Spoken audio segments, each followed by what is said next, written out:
morning. Happy Friday. Weekend's almost here. Whatever that means, I'm not sure. But when someone figures it out, I'm sure they'll tell me. Let's talk about where we are today in terms of the data.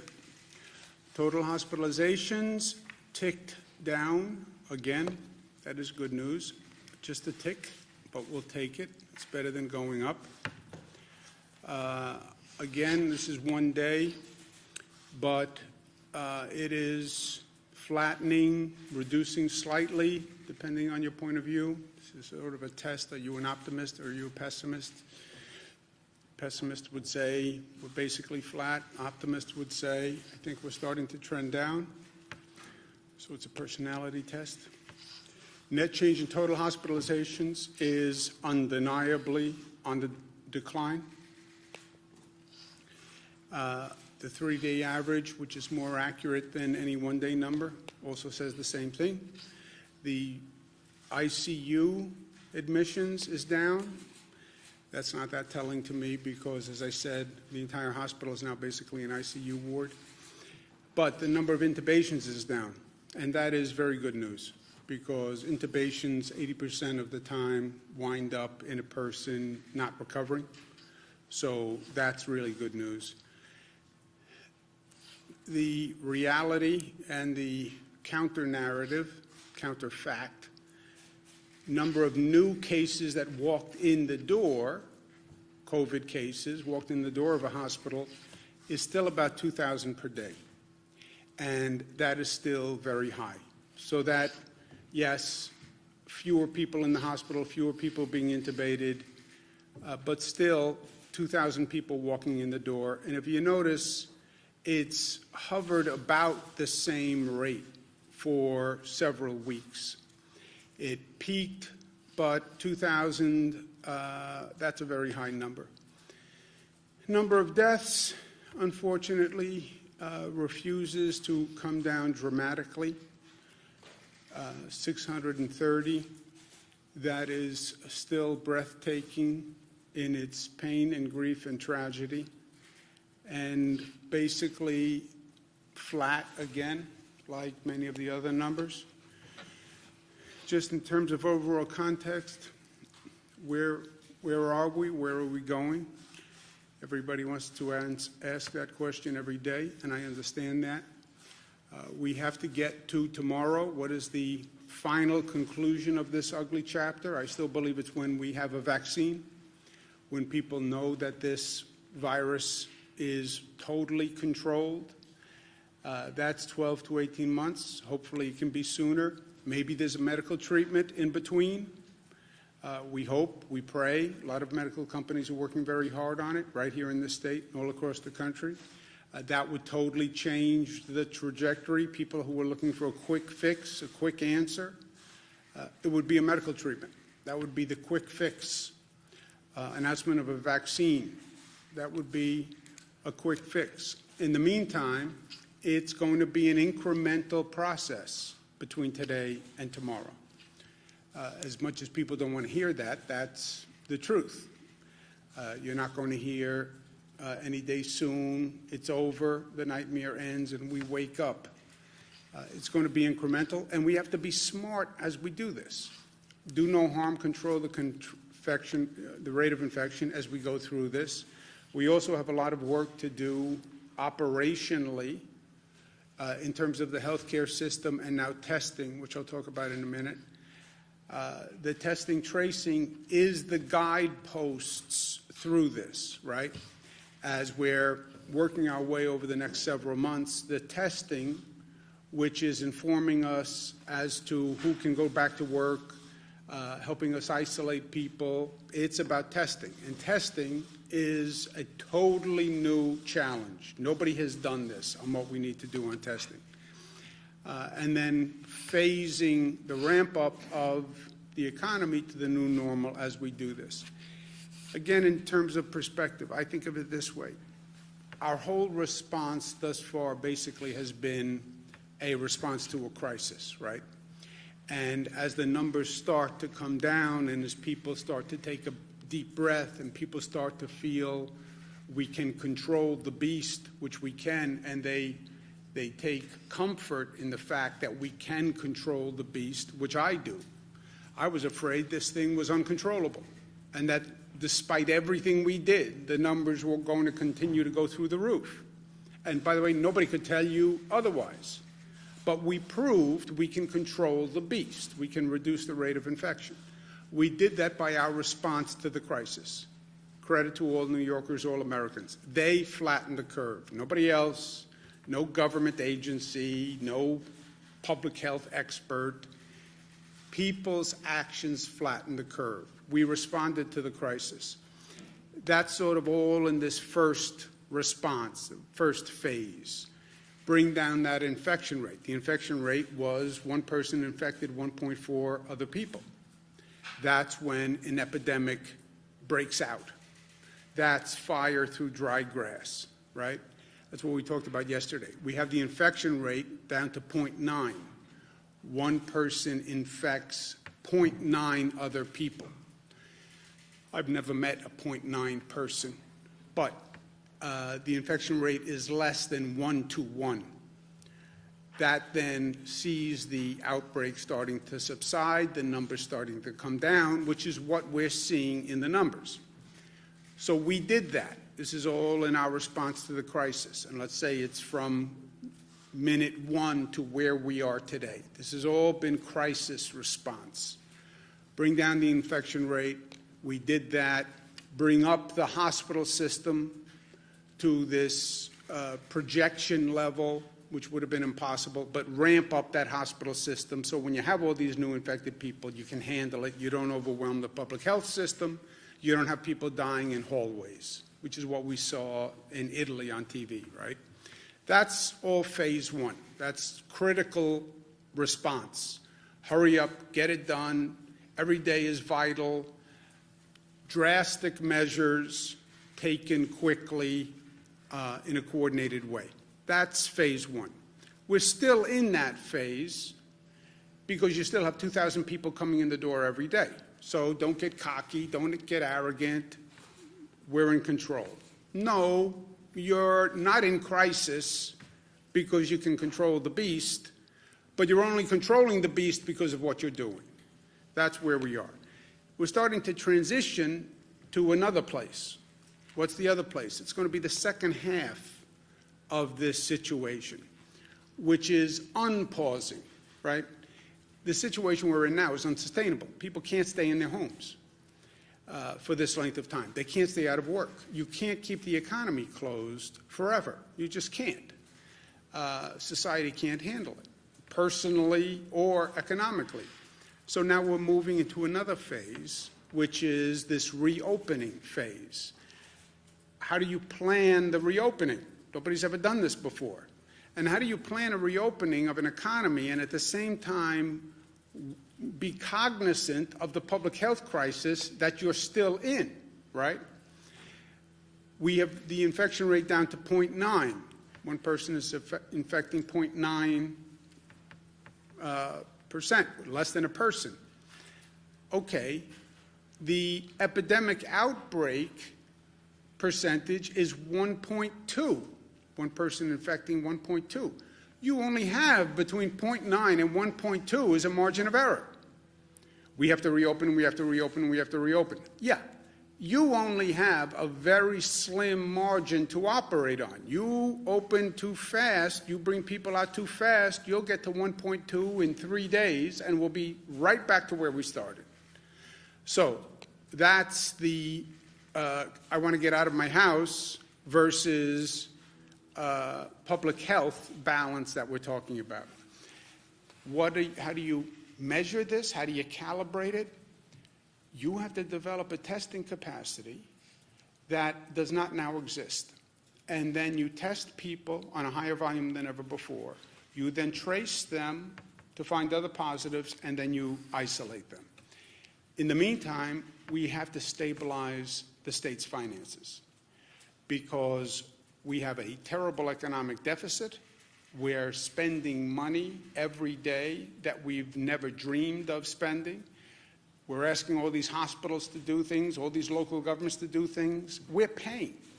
And we're paying when we're in a position where we don't have any money, which is also an unsustainable position in life. You can't keep writing checks if you have no balance in your account. It doesn't work long term. At one point they come and they knock on the door. I don't know who knocks on the door when you're a state government, but somebody's going to come knock on the door. So that's where we are overall. The next frontier is going to be testing. We don't have a testing system that can do this volume or that can be ramped up to do this volume. We don't have a public health testing system, by the way. It's de minimis. If you look at what our government departments of health have, it's a relatively de minimis capacity. Well, what's our private sector testing capacity? That's relatively de minimis also. Think about what we're talking about. We're talking about labs that normally operate to do blood testing. If you need a marriage license, you have to get blood. If your child is sick, they send them for a strep test. The doctor says, go take a blood test for allergies. You go and you go to a lab to have blood drawn. That's basically the system we're talking about. That system does not do large-scale COVID testing. This COVID testing, first, in and of itself, is a very complicated new test. It's not as simple as drawing blood and getting it tested. This test, in and of itself, is complicated and expensive. And you don't have the network that does that. It does not exist. This is where we were with the hospitals. We came up with what we call surge and flex. What happened with the hospitals when this started, we started seeing these much higher numbers that would overwhelm our hospital system. Well, how do we ramp up the hospital system? You don't really have a public hospital system. Downstate New York, you have about 100 hospitals. You only have about 15 of those 100 are public hospitals. The rest are all private hospitals, voluntary hospitals, but they're all private hospitals. We had to get those private hospitals to work with government in a coordinated way. Never happened before. Extraordinarily difficult. We did it, but it was a phenomenal undertaking. You now have 300 laboratories and hospitals across the state that do virology testing. How do we get 300 private labs and hospitals to become one system statewide to do testing for COVID? And how do we get them all coordinated? This is something that has never been done before and is going to be a tremendous undertaking. Also, to further complicate it, what they will tell you now, because we've been having the conversations, the labs, if they can get the test, which they have to purchase from private sector companies, the tests require certain chemical reagents to operate. So you take a sample and then you mix it with other chemicals. They can't get the chemicals that they need to mix to do the test. Well, who has the chemicals? No one has the chemicals because everybody has been overrun with demand, and the chemicals come out of where? China, where everything has come from over the past 40 days. Everything goes back to China. And China is now in a position where they're being asked globally for these reagent chemicals, and that is a piece of the equation that I can't figure out. And that's why the federal government has to be part of this approach and part of this answer. I can do what I can do on the state side, and I will. And I'm going to issue an executive order that says the Department of Health will be coordinating those private sector labs, which are private sector companies, but they're licensed by the state of New York. They're permitted by the state of New York. And we need them to step up and work together. But the federal government cannot wipe their hands of this and say, oh, the states are responsible for testing. We cannot do it. We cannot do it without federal help. I'm willing to do what I can do and more, but I'm telling you, I don't do China relations, I don't do international supply chain, and that's where the federal government can help. Also remember, the federal government at the same time is developing testing capacity. So we wind up in this bizarre situation that we were in last time, 50 states all competing for these precious resources. In this case, it's testing, and then the federal government comes in and says to those companies, I want to buy the tests also. This is mayhem. We need a coordinated approach between the federal government and the states. Second thing that is of immediate concern is we have to stabilize the finances of the state. The federal government has passed 3 bills to address this crisis. Of those 3 bills, the state governments have gotten precisely 0, zilch, nada in unrestricted aid. The state should this, the state should this, the state should this. Yes. Well, what support have you given the states? None. I mean, how can that even be? How is it even plausible as a strategy? It doesn't work. We need financial resources to stabilize the states, because when you starve the state governments, I still eat, Dr. Zucker still eats, but we can't fund schools, we can't fund hospitals, we can't fund small business, we can't fund all these extraordinary efforts that we're undertaking. It makes no sense. We need to support the states because the states are the ones who are doing this. Reopening is up to the states, right? That's the federal decree. It's up to the governors. The governors will decide. The states have to decide. Everyone is in a different position, and it's up to the states, which I agree. It also happens to be the Constitution. But put that aside. I also think it's the right approach. Okay, it's up to the states. But then don't ask the states, don't give them this massive undertaking that has never been done before, and then not give them any resources to do it. That's not how this is going to work. The expression, don't pass the buck without passing the bucks. A.J. Parkinson, Mark remembers him. Don't ask the states to do this. It's up to the governors, up to the governors, up to the governors. Okay, is there any funding so I can do these things that you want us to do? No. That is passing the buck without passing the bucks. Passing the buck, which is the opposite of the buck stops here. The buck doesn't stop here. I'm passing the buck, and I'm not passing the bucks. I'm not giving the financial assistance to actually perform the responsibility. So, last point is we go from today to tomorrow. But we talk about the new normal. This also has to be an opportunity where after this horrendous period that we have gone through on every level, after the exorbitant cost of this, the personal pain of this, the death of this, this has to be one of those moments in time when we look back where we say society transformed.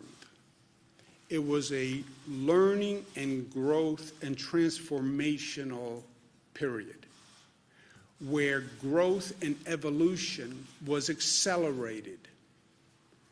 Yes, society took a terrible blow, but it became a moment of reflection where all sorts of new reforms and innovations happened. That's what we have to do with this period when they look back at it. So our goal is not, let's get up and turn the machine back on and keep going the way we were. No. How do you make the changes now that you've been talking about in some cases for years, by the way, but you never had the political will to do it, or it was too hard, or it was too difficult, We talk about environmental changes that we're going to make, but we never really do it. We talk about issues of income inequality, but we never really get there. You know, we talk about changes to our public transit system, but it's too hard, it's too controversial. All right, well now you have an opportunity in this window to really make changes and reforms and improve things in a way you haven't. And by the way, if you went through this, and you went through this pain and aggravation and suffering, and you didn't learn, well, then shame on us. Then shame on us, because there are so many lessons to learn. And then you come back better than you were. 9/11, New York took a terrible beating. This nation took a terrible beating. We learned from it. We grew. We're better. 9/11 transformed the country. If I told you before 9/11 you were going to take off your shoes when you went to an airport before you could get on an airplane, and they were going to go through every bag and every, you would say, I'm never doing that. 9/11 said there's a different world. Look at all the security measures we now have post 9/11 that we would have never envisioned. We went through Hurricane Sandy. We didn't build back what was. You build back better than before. You take that moment, you learn that lesson, and you improve society. We have to do that here. And we have to do it affirmatively. It doesn't just happen. You have to say, we paused, New York pause. You paused. You reflect, you learn, you grow, and you move forward. Look at what we learned about the public health system. You know what we learned about the public health system? There is no public health system capacity. Hospitals had the number of beds they needed to operate. Well, what in case of an emergency? There was no emergency capacity in hospitals. Nobody had beds left empty. Oh, that wing is in case there's an emergency. Then we would use that wing. It didn't exist. Why not? Well, that's not what we did. So, how do you improve the public health system? How do you improve the emergency response? Well, we never had to deal with a pandemic before. By the way, what is a pandemic? Okay, well, now we did. And now let's learn. And how are we going to be ready for the next situation like this? Because there will be another. I don't know what it is. I don't know when it is. I don't know if this virus comes back in a second wave. But there will be something. And we have to be ready and better for it.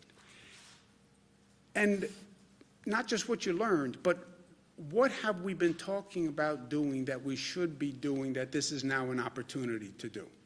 We've been talking about reimagining the workforce and workplace. Does everybody actually have to drive into the office every day? Or did we learn that there are ways to telecommute and work from home where it's actually more efficient, it's actually more effective? What do we do about a transit system? And how do we make it safer? Not just the way we've been talking about, but also from a public health point of view. And how are we now smarter about public interactions? I can't tell you how many doctors now have come to me and said, you know, I said for years we shouldn't be shaking hands, that it's just a total way to transmit germs and viruses, et cetera. So how do we take this moment, since we are paused anyway, and actually come back smarter? I also believe it'll work. It's a moment of personal reflection, you know. We've been in a different circumstance. We've been in a different circumstance vis-a-vis our family. What have we learned during this heartbreak and during this crisis? I've spent a lot of time with my kids, 22, 25, twins, two 25s. My interactions with my kids had gotten so superficial over these past few years. You know, everyone's busy, busy, busy. So what do you need? Everything good? You need anything from me? When do I see you? I miss you. That was the same conversation, like over and over and over. Now I got time to sit with them and really have in-depth conversations that I hadn't had in a long time. And I'll tell you, one of the things I learned is I was missing a lot. You know, they're not 4, 5, 6, 7, 10 years old anymore.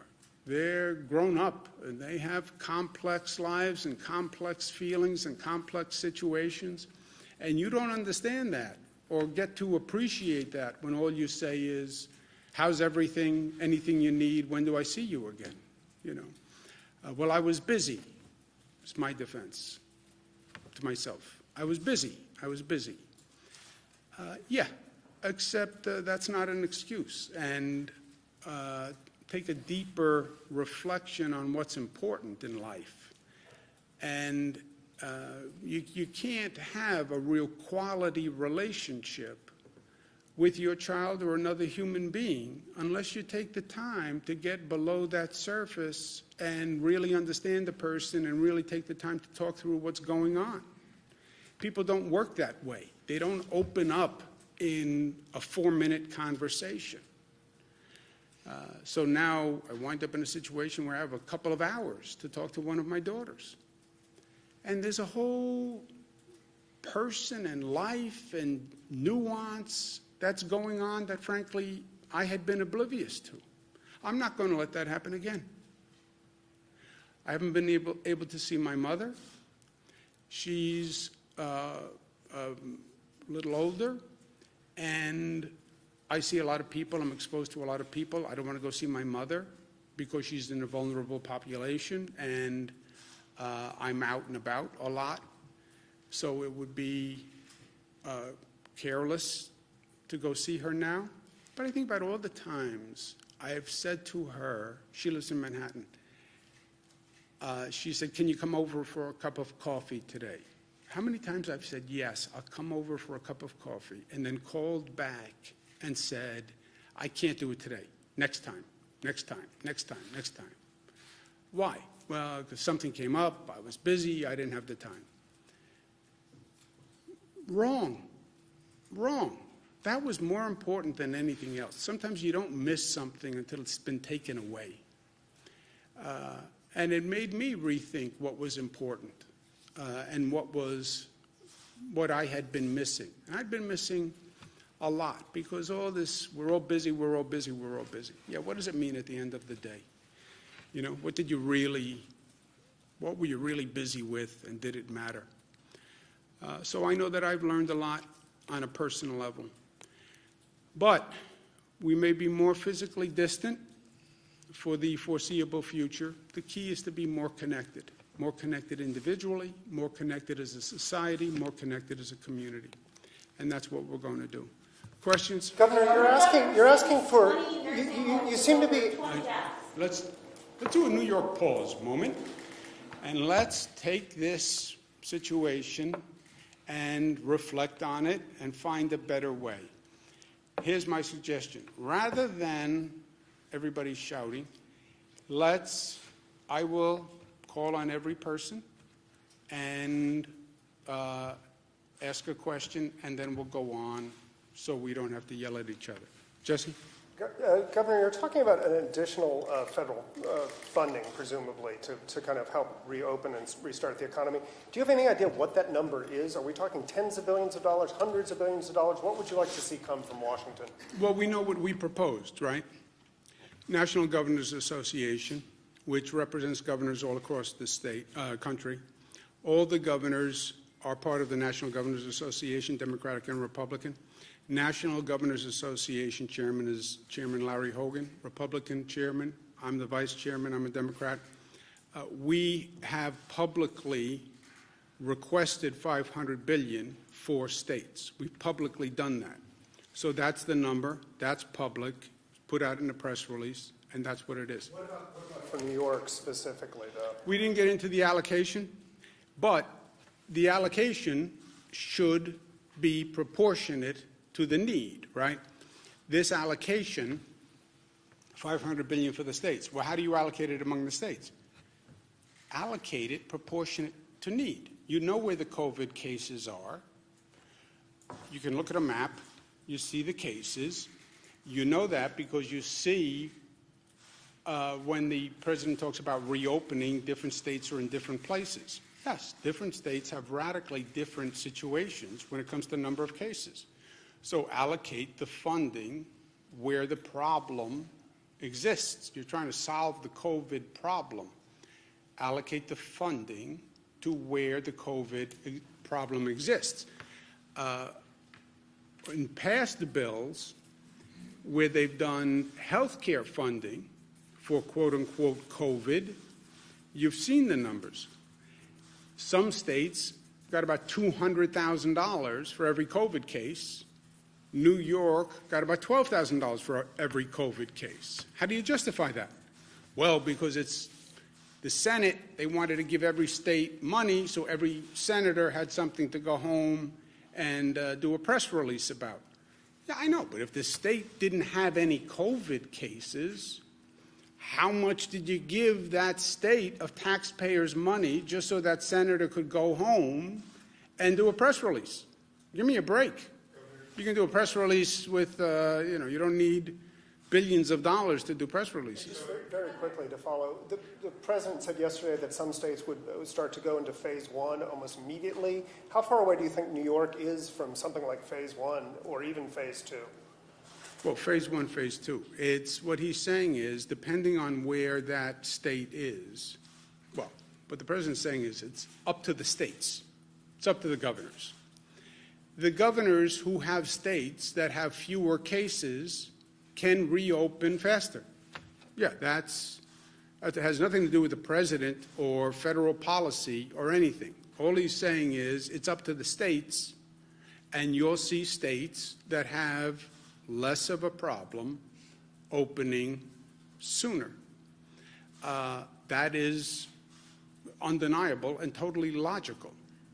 So it depends on that state, where it is, and it depends on the numbers.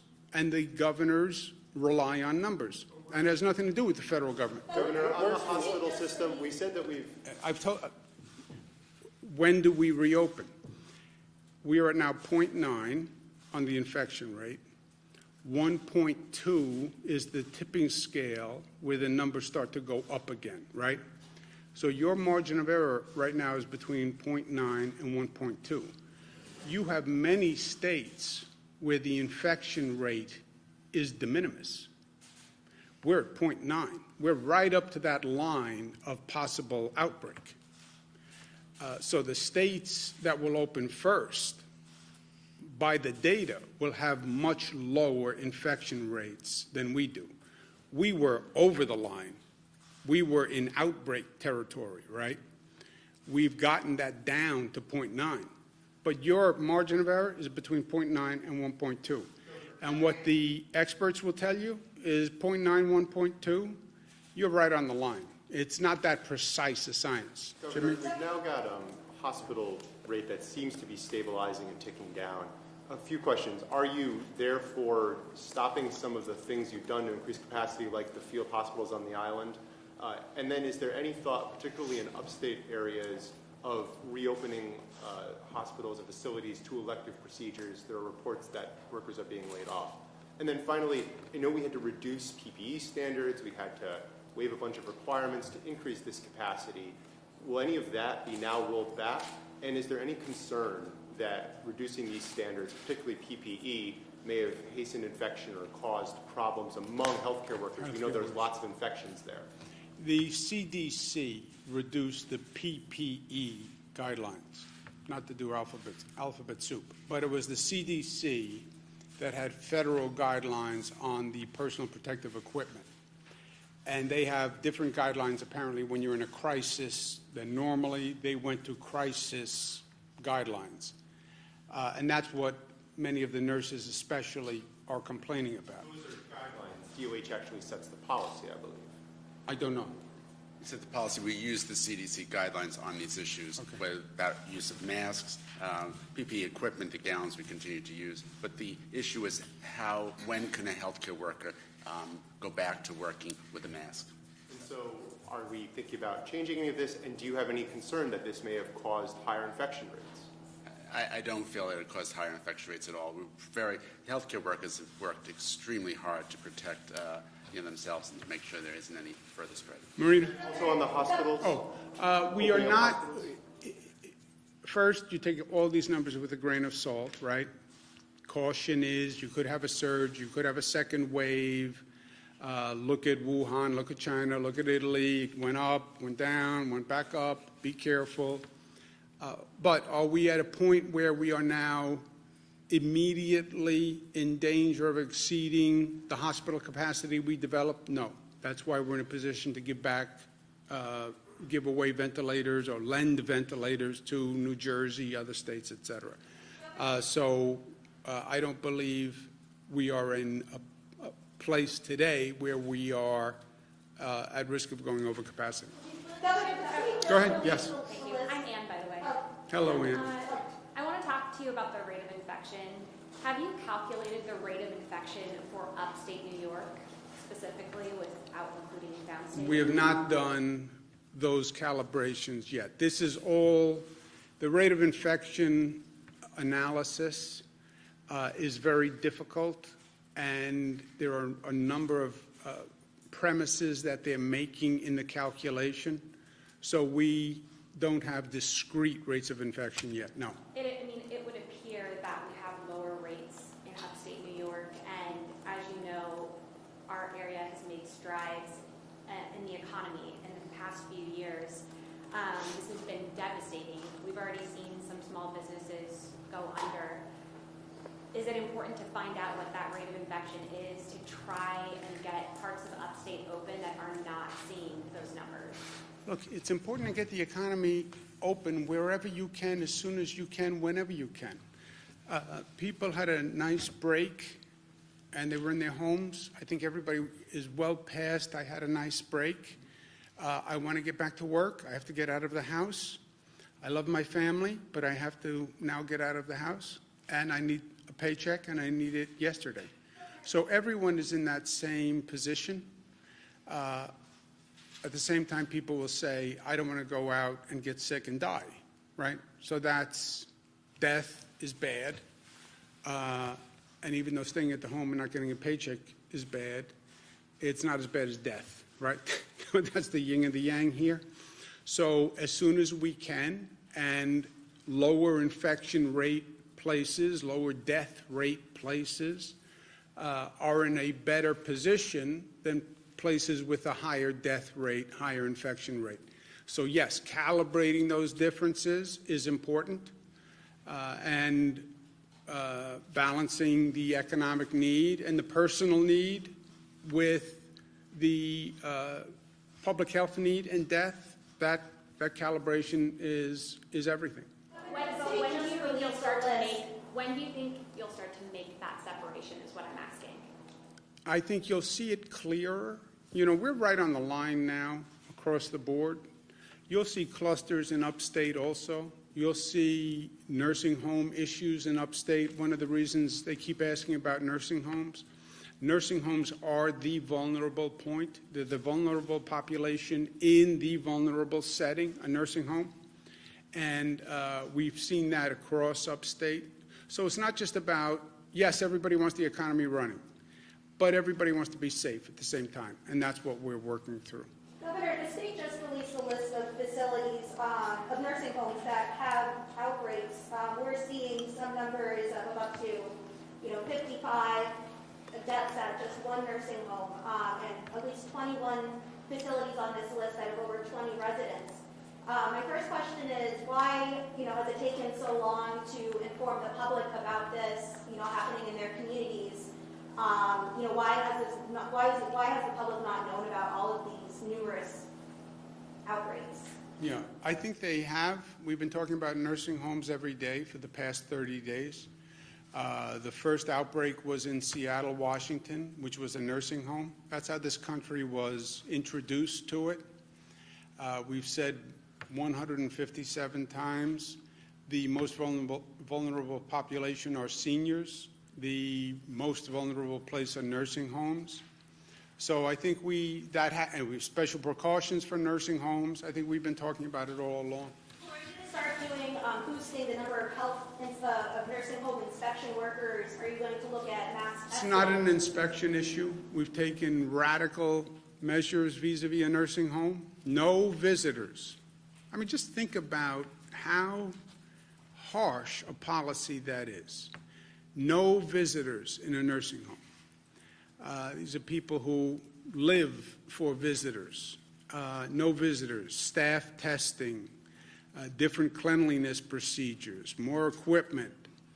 But the virus is nothing to be underestimated, and the virus is very good at killing, and the virus is very good at killing older people and people with compromised immune systems.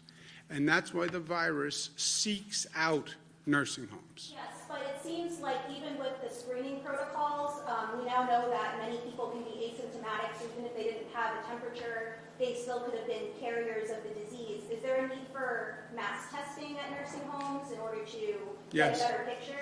Yes, that's what we've been saying also, right? We want to test frontline workers, test healthcare workers, but then you need tests. And that's why we've been talking about testing and the need to ramp up testing and how difficult it is for testing. The point is there's clearly a problem here. Excuse me a second, Jimmy. Someone's asking a question. Transfers of, there's at least one nursing home we know of where the residents have been transferred to another facility. Not the negative residents have been transferred. Is that something the state recommends or is doing anywhere else? Or I don't know. Do you know about transfers, Jim? Part of our COVID-19 task force, which is balancing load for hospitals, has also been working on the nursing home piece as well. So there have been cases where some of the residents of one nursing home have transferred either to a hospital or to another program. That's something we balance across the system, particularly in downstate New York, where this has been more prevalent in a number of cases. Look, the ideal would be if you had an on-the-spot test. Person, before they walk into a nursing home, you do a saliva test, positive, negative, get the results in 15 minutes, and if they test positive, they don't walk into the nursing home. Test all the staff, test everybody who walks into that building, test all the residents. That's the ideal. You don't have that test, and you don't have that volume of testing capacity, and that's what we're dealing with. The rest of the nursing homes, because this is only a small sampling, there's no, like, for example, Steuben County is not. You have the answer, Jim? Like you said before, personal privacy was a key concern. These are all nursing homes with cases with a greater than 5 number. Anything with fewer than 5 deaths were not included in these initial round. I know facilities in Steuben County that have more than 5. This is this data is reported directly from the nursing homes themselves. So if there's any exclusion that should be included is from the nursing homes themselves, and we'll circle back as we do every day on getting updated reporting data from those nursing homes. We only know what they tell us, right, sir? Yeah.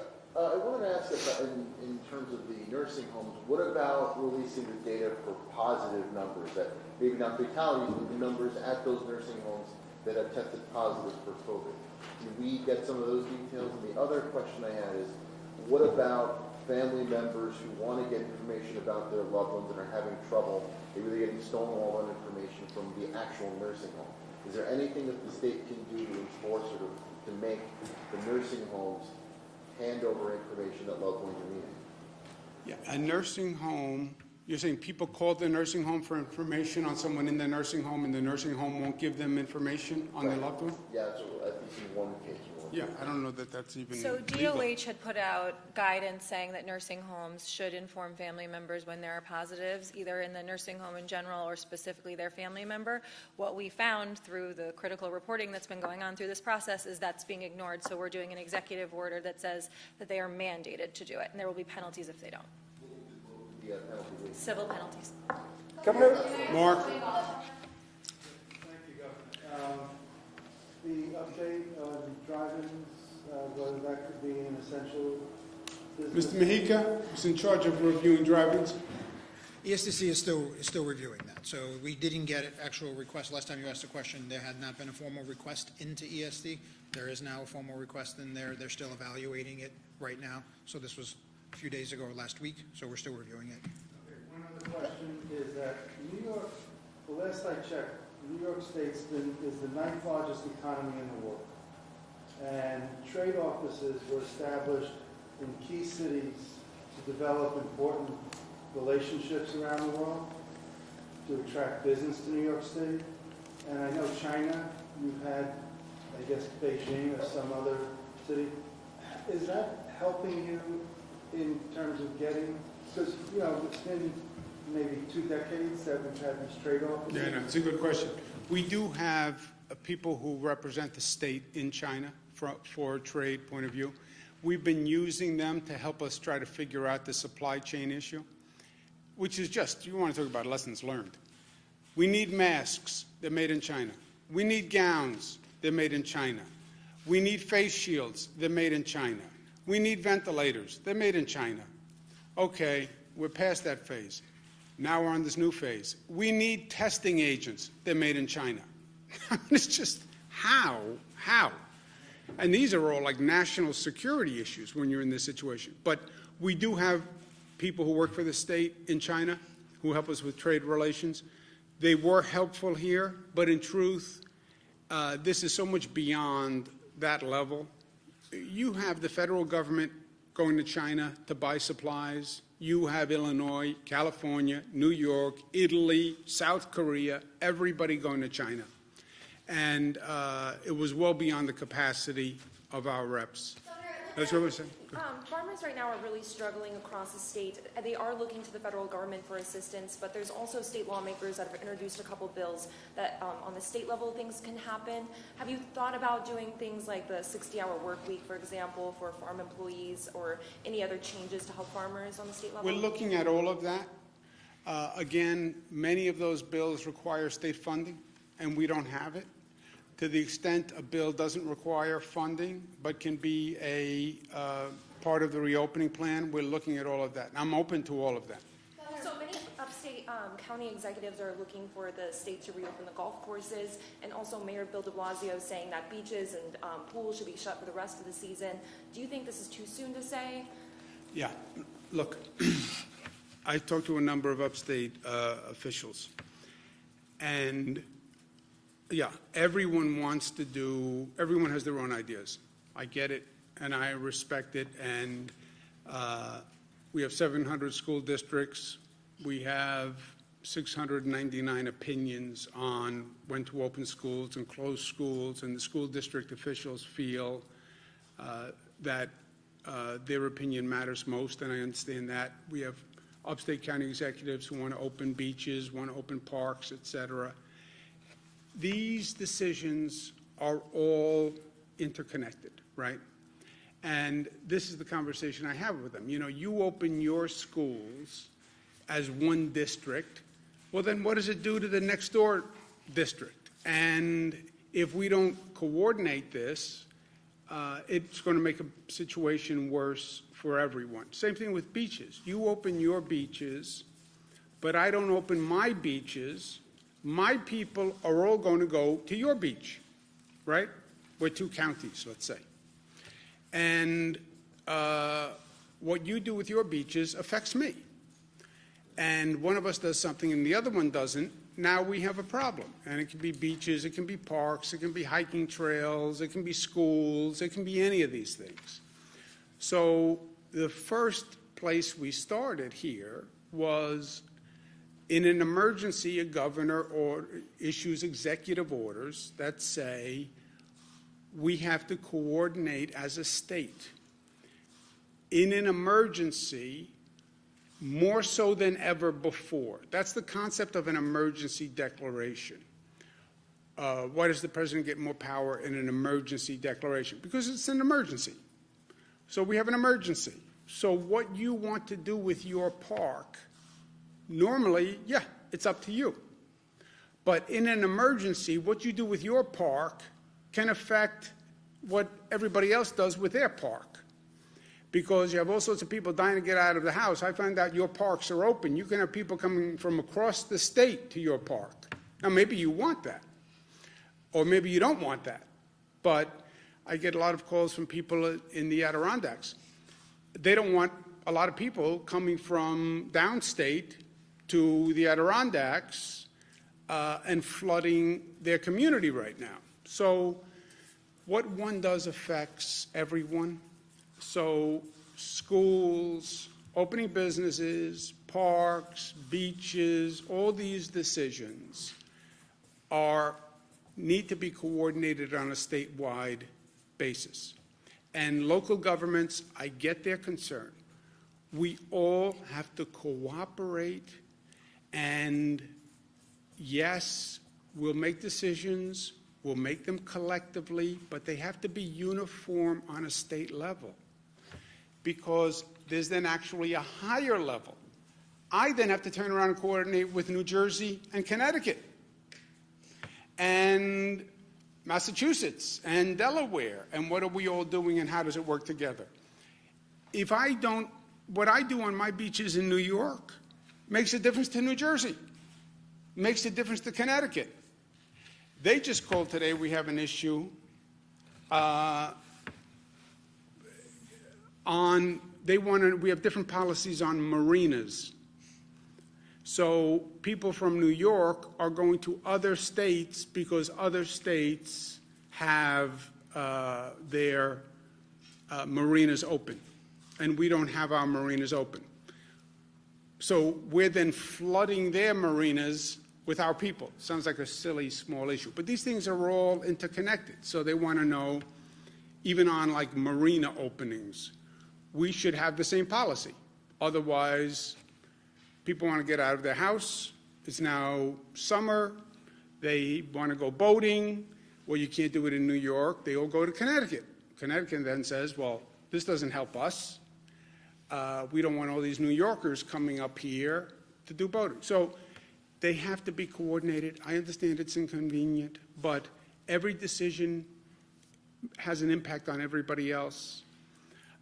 I'm not crazy about having to coordinate every decision with New Jersey and Connecticut, et cetera, because it's always easier to make your own decisions and everybody can be on their own. That's not where we are. So no one can make a decision without the state signing off. I don't make decisions without talking to my partners in New Jersey, Connecticut, and the rest of the alliance. And that is the best way for government to operate right now.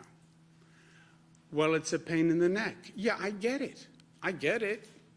Well, I like the old way where I do whatever I want in my county. Yeah, I know. I understand that. We all want to get back to the old way. But we're not at the old way right now. Excuse me 1 second. I'm going to come right back, Bernadette. I didn't miss you. Yes? So my question is, we're hearing from family members with loved ones inside nursing homes that they hear two very different but very important messages. One is to keep COVID out of nursing homes, but secondly, the March 25th directive from the Department of Public Health stating that no nursing home can deny re-entry or admission to a nursing home based on testing positive for COVID-19 or a suspected case of COVID-19. Why not, they're asking, send them to alternate locations where they can get better together or insist on negative testing results? Yeah. Doctor or Jim, did you understand? So I would start by first mentioning many of those individuals who have gone to the hospital because they were ill and then they left to go back to their nursing home, which is their, as we've said before, which is their home. So that's the first thing. You want to bring them back to that area. Testing for someone who's had coronavirus obviously is something which would be down the road a little bit to do as well. But we have been looking at all the possible ways to make sure that those in the nursing home are protected, both the healthcare workers and surely the individuals who are at most at risk. But they're so concerned because they're so afraid for their family members because they're older and frail and they just think maybe another place is better. Also, second question, I hope you'll answer both. The tracker, the COVID tracker on the website, the last update for the number of nursing home fatalities in the state of New York was 2,477, and the date that it said it was most recently updated was April 14th. When might we expect? So on the second, Jim, you have the data on that, right? The April 15th data will be up today. There was some reporting issues from the nursing homes for the 16th because we're lagged today. So we'll try to get that all up in the next day or so. Okay. Bernadette? Yeah, so we've gotten some reports from certain hospitals downstate, specifically Manhattan and Queens, about overwhelmed ICU beds and just staff. They're just completely overwhelmed. Wondering if you guys are going to be focusing more on these high needs hospitals And then also maybe utilizing more the Javits Center and USNS Comfort. And I also wanted to get your response. It looks like the president is also watching this press conference. He tweeted 13 minutes ago, quote, "Governor Cuomo should spend more time doing and less time complaining. Get out there and get the job done. Stop talking. We built you thousands of hospital beds that you didn't need or use, gave large numbers of ventilators that you should have had and helped you with testing that you should be doing." It goes on a little bit more. So wondering if you could respond to that, and then also the question about the overwhelmed ICU. Good. Let's respond to the president. First of all, if he's sitting home watching TV, maybe he should get up and go to work, right? Second, let's keep emotion and politics out of this and personal ego if we can, because this is about the people and it's about our job. And let's try to focus on that. I have said repeatedly that when we were fighting for the additional capacity for our hospital system, that the president moved very quickly, and I applauded him for it, and he brought the Army Corps of Engineers, and he brought them up to build the Javits Center capacity, 2,500 beds. He's wrong that it hasn't been used. About 800 people have gone through Javits. To dismiss 800 people is disrespectful. But we didn't use 2,500 beds because we didn't reach the capacity. When he says, well, we built it, we didn't need it, it sounds like suggestion is, well, it was a request by the state that wasn't valid. If he didn't really believe 2,500 beds was necessary, I don't believe the federal government would have helped build 2,500 beds. And the number came from a projection from him. See, he should read the reports he issues. The White House Coronavirus Task Force had enormous, projected in the millions of people. The CDC, which is the president, projected in the millions of people. So the projections were high. They were the president's projections. So for him to say to anyone, well, you relied on projections and the projections were wrong, they're your projections, Mr. President. So were we foolish for relying on your projections, Mr. President? CDC, Coronavirus White House Task Force, that's you, White House, that's you. We relied on your projections. Okay, shouldn't have relied on your projections. Actually, I think the president has a better argument, which is, yes, we built 2,500 beds because the projections said it could get that bad, and because we worked together, we flattened the curve and we didn't hit the projection, which is actually what happened. But don't suggest that anyone made a mistake relying on your projections or on Cornell, Columbia, McKinsey, et cetera. Second, I have said a number of times, I don't know, what am I supposed to do, send a bouquet of flowers? They were very helpful on Javits. They were very helpful on sending the U.S. Navy ship Comfort. They were very helpful in intervening with China and getting PPE equipment out of China. They were very helpful in helping us find ventilators. I said thank you, thank you, thank you, thank you. Now, going forward, we're still in the midst of it. The president doesn't want to help on testing. He said 11 times. I said the one issue we need help with is testing. He said 11 times, I don't want to get involved in testing. It's too complicated. It's too hard. I know it's too complicated and it's too hard. That's why we need you to help. I can't do an international supply chain. He wants to say, well, I did enough. Yeah, none of us have done enough. We haven't, because it's not over. So yes, thank you for the Javits. Thank you for the U.S. Navy ship Comfort. But it's not over. We have a lot more to do. And no one can take the posture, well, just say thank you for what I've done, and I'm now out. I'm not doing anything else. I've done my part. What if I said to the people of my state, okay, I'm done. By the way, I saved hundreds of thousands of lives. I flattened the curve. I created more hospital beds than anyone ever imagined. I coordinated the entire state. I'm done. I'm done. I'm going home. I'm going to go see my mother. I'm going to spend time with my kids, and I'm going to go out fishing in Connecticut because their marinas are open. That's it. I'm done. What if I said that? That's what he's saying. I'm done. I don't want to help on testing. Testing is too hard. And then the only thing he's doing, let's be honest, well, it's up to the states to do reopen. By the way, it was always up to the states.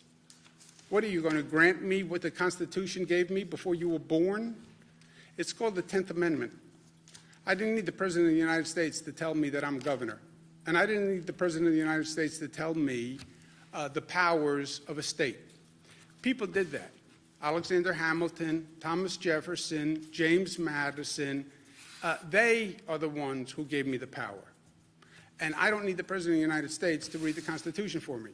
Maybe he should have read the Constitution before he said he had the power to open the states, where he did a very graceful 180, and many people allowed him to do the graceful 180.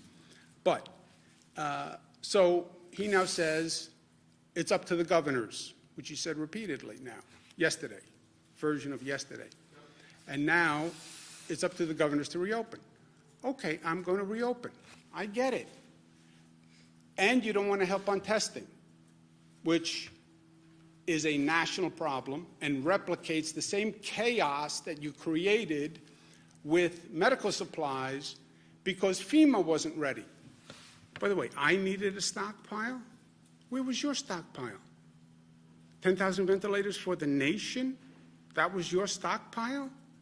Where your projections, the federal projections said they would need double the hospital capacity of this nation. Think about that. The CDC says double the hospital capacity of the nation. The minimum projection was 2.4 million hospital beds. You know how many hospital beds we have in this nation? 900,000. His projection says 2.4 million hospital beds. The whole hospital system is only 900, and his stockpile has 10,000 ventilators. You were ready with your stockpile? Didn't you read your own CDC projection? Didn't you read your own coronavirus protection? So, thank you again, Mr. President, for the Javits. Thank you for the U.S. Navy ship Comfort, which, by the way, is just doing your job as president. It's not really thank you like you wrote a check yourself, but thank you for that. We're not out of the woods. We have to go forward. We need help on testing, and we need funding. It's up to the governors. It's up to the states. Well, then provide the funding.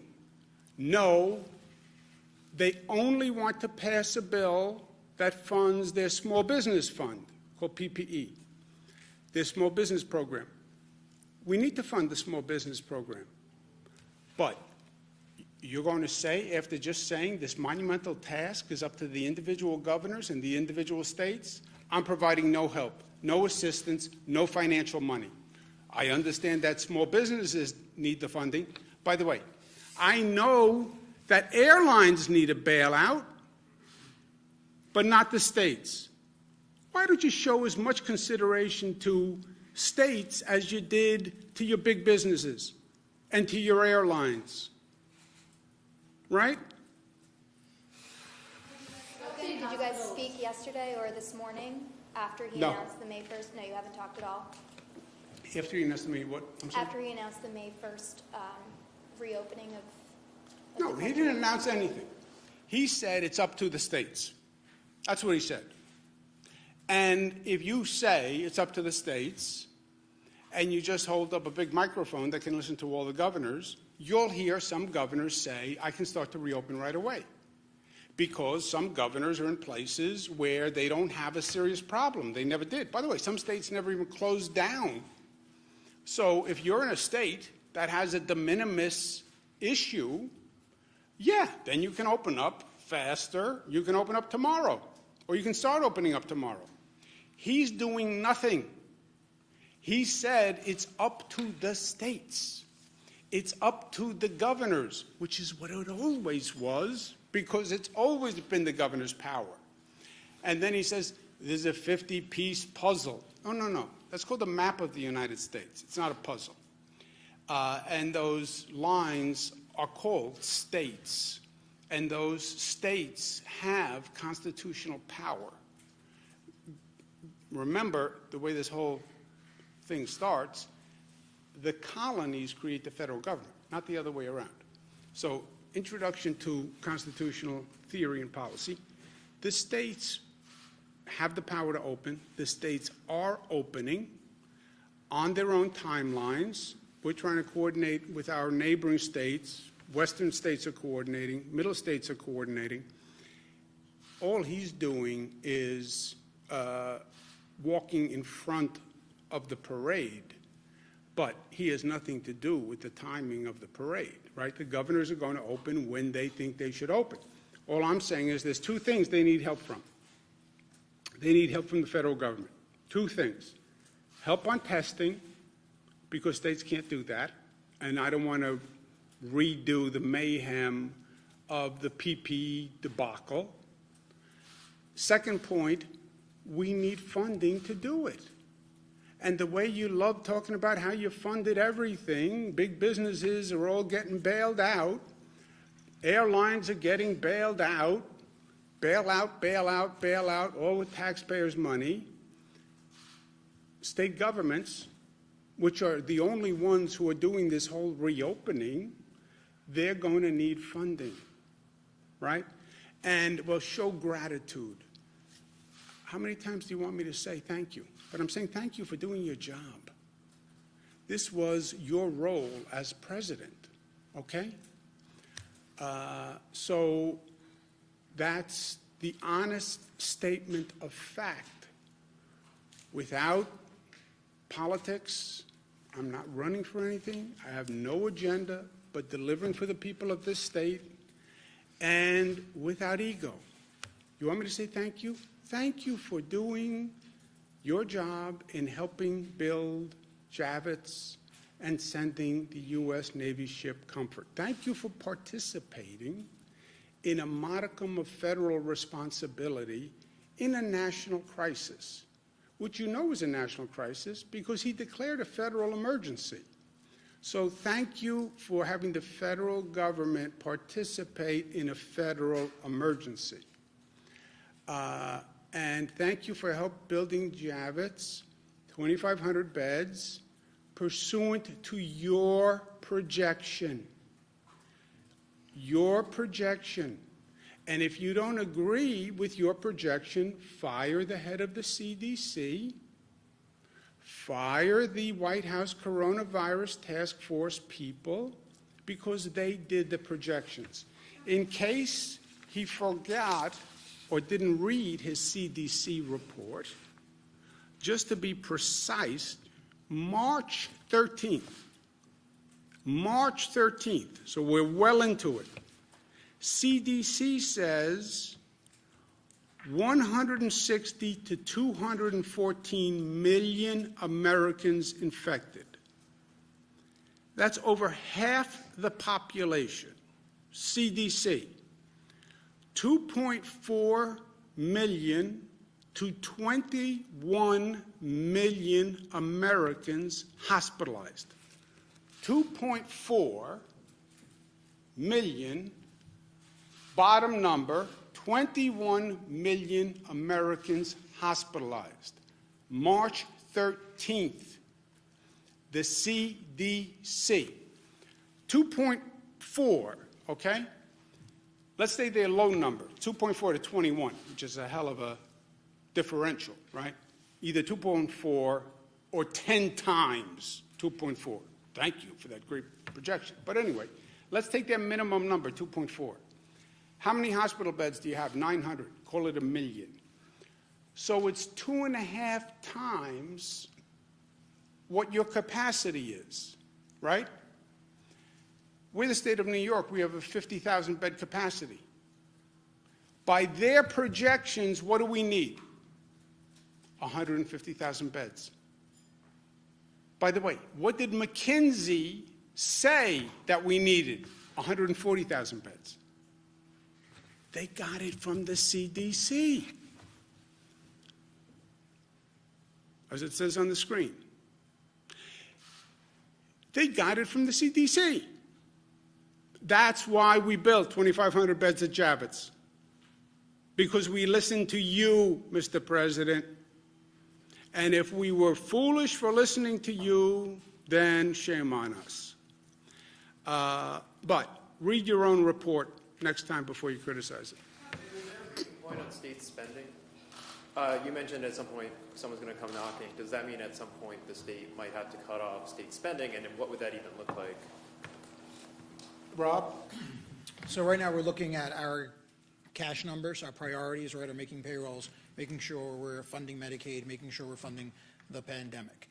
We have the resources to do that, but we're putting in place cash spending controls to make sure that we can do that, especially because of the delays in the tax filing dates. So because that moved from April 15th to July 15th, number of people that filed by April 15th was 7 million, when we usually get about 10 million who would file. That's about 30% off. Those that filed are probably getting refunds. So the ones that didn't file are most of that revenue. So we anticipate all that revenue is going to move to July. We'll be off about $10 billion in cash flow. So we're going to put in place spending controls actively right now to make sure that we can continue on a cash basis. We will have to make reductions, as the governor has said multiple times. We have a revenue shortfall even after the cash flow decline of between $10 and $15 billion. We'll put out a financial plan that reflects that, and then we'll have to make reductions in the event that there is not federal revenue. New York City put out their budget yesterday. They were projecting a revenue shortfall of $7 billion. Right? Again, ours looks like it could be up to double that number. And in the absence of additional federal revenue, then we will have to make those reductions. And that's consistent with what other large states are seeing. Excuse me a second, Jimmy. You asked the question, right? We said we're going to let people have a chance. Gareth, do me a favor. Can you put up the White House coronavirus projection, just so the president can read what he said? Where were we up to, Joseph? Pulling their loved ones out of these facilities because conditions have gotten so bad. Is it advisable to do that at this point, and what more could the state do to make sure that the situation doesn't get worse? Dr. Zucker? Sure. So we are doing 3 different things there. We're working on the issues of making sure that they have the necessary equipment, all the PPEs, when they ask, we provide it to them. We are also increasing on the issue of testing, and we're also increasing staffing. And I think that's the 3 most important things. And if there's any questions, we address that. We also have something called a co-video, which is actually a virtual way to go through the nursing homes and to look to make sure that all the necessary things are being done, the proper ways of doing hand washing is happening, the proper ways of putting a gown on, taking off a gown is happening, whatever we need to do to help those individuals in the nursing home. Where is that equipment and staff coming from if we have shortages of PPE in hospitals already? We have staff. We have obviously there are volunteers that we have worked with as well in the big pool of volunteers, but we're working with each individual nursing home to address that. Did you finish, Josepha? Well, where's the PPE, the extra PPE coming from? We contact them if there's a need for PPE. We have stockpiles, we have supplies that we have, and obviously masks and other equipment as well. Is that all informational coming off your April 10th directive? Is there a newer one than that? to the nursing homes? There's the April 10th directive, that's Is correct. that the latest one? I think that's the latest one. Okay. This is, excuse me one second. This is the, you saw the CDC projections. This is the federal government's White House Coronavirus Task Force, January, February, March 31st, of the projections. 1.5 to 2.2 million deaths without mitigation, 100 to 240 best case scenario. That's the president's projections. So, Mr. President, if you want to point fingers, which I think is a mistake, you're in the middle of the game. It's only halftime. Don't be a Monday morning quarterback at halftime. Never works out well. And if you want to point fingers, we built more beds than we needed. Our only mistake was then believing your numbers and believing your projections. If that was a mistake, then I'm guilty. But I thought New York State relying on what you said would have been a safe assumption. I won't make that mistake again. And it was your CDC and your White House Coronavirus Task Force that made those projections. Governor. Who didn't ask a question? Sir. Governor, you stated earlier that it's undeniable that certain states have fewer cases than others, and therefore it's logical to reopen some states earlier. Along those lines, I think Ann was going to pursue this earlier. I'm not sure I heard an answer. Is it possible, is it likely, are you considering opening up certain parts of upstate New York before New York City? That, my friend, is a good question. I think it's logical to think a reopening plan would take into consideration the differential in infection rates and overall hospitalization rate. It is a metaphor for the nation, right? Certain states now have a much different problem than other states. If you have less of a problem, you can reopen faster. That's essentially true. And if you're in one state and parts of the state are in a different situation than other parts of the state, why can't those parts of the state open sooner? I think they can. How much sooner, when, how do you do it, how do you phase it in, how do you do it in a way that doesn't complicate or compete with the other parts of the state that aren't doing it? Now you start to get granular and it starts to get tricky, and that's what we have to work through. But the overall premise, I agree. And then you watch that infection rate. And you do have parts of the state that are in a fundamentally different situation than downstate.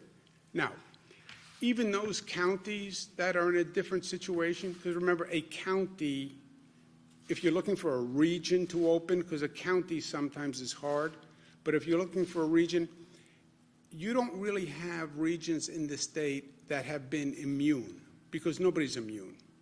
So you'll see pockets in almost every region. You know, you talk about Western New York or Central New York and Mohawk Valley, you'll see pockets in every region. You can find a county that is in a different situation.